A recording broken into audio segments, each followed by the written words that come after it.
Mercury barometer एक ऐसा device होता है जो एटमॉस्फेरिक प्रेशर को मेजर करता है। तो इस ग्लास ट्यूब को इस कंटेनर के अंदर ऐसे उल्टा करते हैं और ये थम हटाते हैं। तो ये मर्क्यूरी क्या करेगा, ऊपर आने के लिए प्रेशर लगाएगा और ऊपर से एटमॉस्फेरिक प्रेशर उसको नीचे पुश करेगा। तो देखो, जब हमने इस ग्लास ट्यूब को इस कंटेनर के अंदर उल्टा कर दिया था, so P not is equal to rho h g, ये होता है standard formula to calculate atmospheric pressure. So hello, how are you?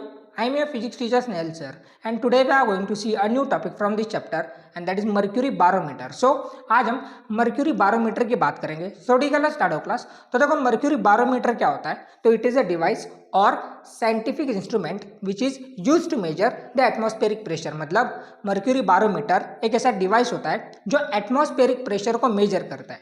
देखो, एटमॉस्फेरिक प्रेशर की बात हमने प्रीवियस लेक्चर में की है। एटमॉस्फेरिक प्रेशर क्या होता है? तो the pressure exerted by atmosphere is called as atmospheric pressure. मतलब जो प्रेशर एटमॉस्फेयर लगाता है उसको हम एटमॉस्फेरिक प्रेशर बोलते हैं। अब ये एटमॉस्फेरिक प्रेशर कैलकुलेट करने के लिए हम मर्क्यूरी बारोमीटर का यूज करते हैं। अब ये mercury barometer atmospheric pressure calculate कैसे करता है? तो देखो, it consist of a container filled with mercury. मतलब ये कंटेनर कंसिस्ट करता है जिसमें हम मर्क्यूरी फिल कर देते हैं। देखो, यहां पर इस कंटेनर में हम मर्क्यूरी फिल कर देते हैं।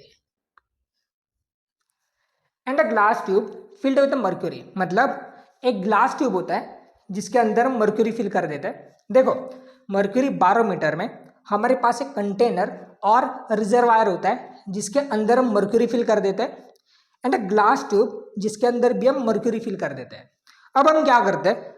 तो इस ग्लास ट्यूब को इस कंटेनर के अंदर ऐसे उल्टा करते हैं और ये थम हटाते हैं। देखो, हम क्या करेंगे अब? तो इस ग्लास ट्यूब को इस कंटेनर के अंदर इसे उल्टा करके ये थम हटाते हैं। अब जैसे हम क्या करेंगे, यहां से ये थम हटा देंगे, वैसे ही इस ग्लास ट्यूब के अंदर जो मर्क्यूरी है उसकी वेट की वजह से ये मर्क्यूरी नीचे आएगा और इस कंटेनर के अंदर जो मर्क्यूरी है उसी में चला जाएगा।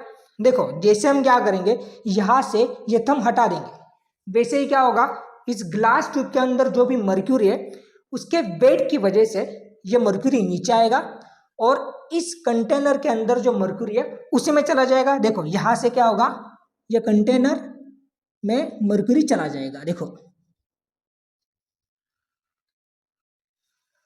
अब यहां पर होगा क्या? तो इस कंटेनर के अंदर जो मर्क्यूरी है उसकी लेवल धीरे धीरे इंक्रीज होगी और ऊपर से यहां पर लग रहा है एटमॉस्फेरिक प्रेशर। देखो, यहां पर दोनों तरफ से एटमॉस्फेरिक प्रेशर लग रहा है। देखो, यहां पर हो क्या रहा है? तो इस कंटेनर के अंदर जो मर्क्यूरी है उसकी लेवल धीरे धीरे इंक्रीज हो रही है। सो ये ऊपर आ रहा है और ऊपर से एटमॉस्फेरिक प्रेशर लग रहा है, मतलब जो प्रेशर एटमॉस्फेयर लगाता है। अब यहां पर होगा क्या? तो ये मर्क्यूरी क्या करेगा, ऊपर आने के लिए प्रेशर लगाएगा और ऊपर से एटमॉस्फेरिक प्रेशर उसको नीचे पुश करेगा। अब यहां पर एक टाइम ऐसा आएगा जब एटमॉस्फेरिक प्रेशर एंड ये जो मर्क्यूरी ऊपर आने के लिए प्रेशर लगा रहा है वो इक्वल बन जाएंगे और यहां पर ये लेवल स्टेबल बन जाएगा। देखो, यहां पर हो क्या रहा है? तो मर्क्यूरी ऊपर आने के लिए प्रेशर लगा रहा है और एटमॉस्फेरिक प्रेशर उसको नीचे पुश कर रहा है। अब यहां पर एक टाइम ऐसा आएगा जब ये दोनों प्रेशर इक्वल होंगे, मतलब जो मर्क्यूरी प्रेशर लगा रहा है ऊपर आने के लिए एंड जो एटमॉस्फेरिक प्रेशर उस मर्क्यूरी को नीचे पुश कर रहा है, ये दोनों प्रेशर इक्वल होंगे। तब क्या होगा, इस कंटेनर के अंदर जो मर्क्यूरी है वो स्टेबल बन जाएगा, मतलब एक लेवल पर रुक जाएगा। उस पॉइंट को हम बोलेंगे सैचुरेशन पॉइंट। मतलब उस पॉइंट पर ऊपर का प्रेशर और नीचे का प्रेशर इक्वल होगा, that is atmospheric pressure and जो प्रेशर मर्क्यूरी लगा रही है ऊपर आने के लिए, वो दोनों प्रेशर इक्वल होंगे। देखो, यहां पर हुआ क्या?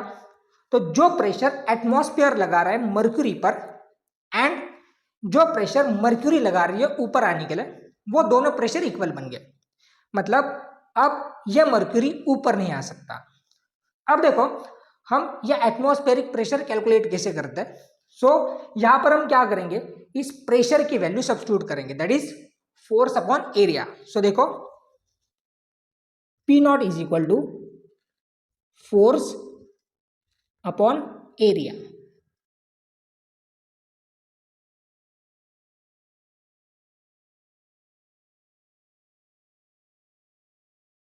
अब यहां पर हम फोर्स की जगह पे कौन सा फोर्स सब्स्टिट्यूट करेंगे? तो देखो, जब हमने इस ग्लास ट्यूब को इस कंटेनर के अंदर उल्टा कर दिया था, तो वेट की वजह से इस ग्लास ट्यूब के अंदर जो मर्क्यूरी है वो धीरे धीरे नीचे आया था, और ड्यू टू दिस इस कंटेनर के अंदर जो मर्क्यूरी था उसकी लेवल धीरे धीरे इंक्रीज हुई थी। सो यहां पर हम फोर्स की जगह पे वेट फोर्स सब्स्टिट्यूट करेंगे, that is mg। So P not is equal to mg divided by a। और अब हम यहां पर इस m की वैल्यू सब्स्टिट्यूट करते हैं, और उसके लिए हम यूज करेंगे डेंसिटी का। देखो, डेंसिटी को हम डिफाइन कैसे करते हैं? तो density is equal to mass upon volume. और अब अगर हम यहां पर इस m को सब्जेक्ट बना देंगे, मतलब जो v यहां पर m को डिवाइड है यहां पर ट्रांसफर करके इस रो को मल्टीप्लाई करेंगे, तो हमें m के लिए क्या इक्वेशन मिलेगा?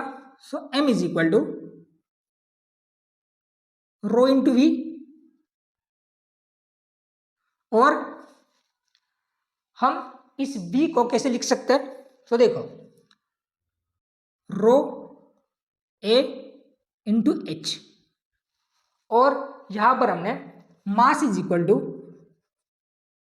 रो a इंटू एच कैसे लिखा? तो देखो, वॉल्यूम होता है length into breadth into height. हमने यहां पर लेंथ इंटू ब्रेड्थ के लिए एरिया सब्स्टिट्यूट किया। देखो, यहां पर हमने लेंथ इंटू ब्रेड्थ के लिए एरिया सब्स्टिट्यूट किया, and h as it is. So volume हमें कितना मिला? Area into height.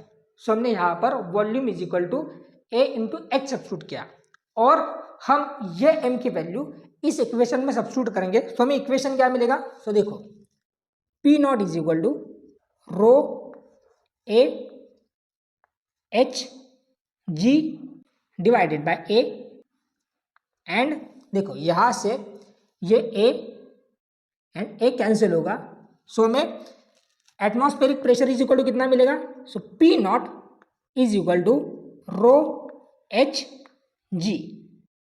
So P not is equal to rho h g, ये होता है standard formula to calculate atmospheric pressure. And यहाँ पर ये रो दैट इज डेंसिटी, या कौन सी डेंसिटी होती है? सो डेंसिटी ऑफ द मर्क्यूरी, क्योंकि हमने यहाँ पर मर्क्यूरी का यूज किया है, तो यहाँ पर ये रो ये डेंसिटी ऑफ द मर्क्यूरी होती है। And h that is height, ये कौन सी हाइट होती है? सो इस ग्लास ट्यूब के अंदर जितना मर्क्यूरी ऊपर आता है वो हाइट होती है, मतलब देखो ये हाइट होती है।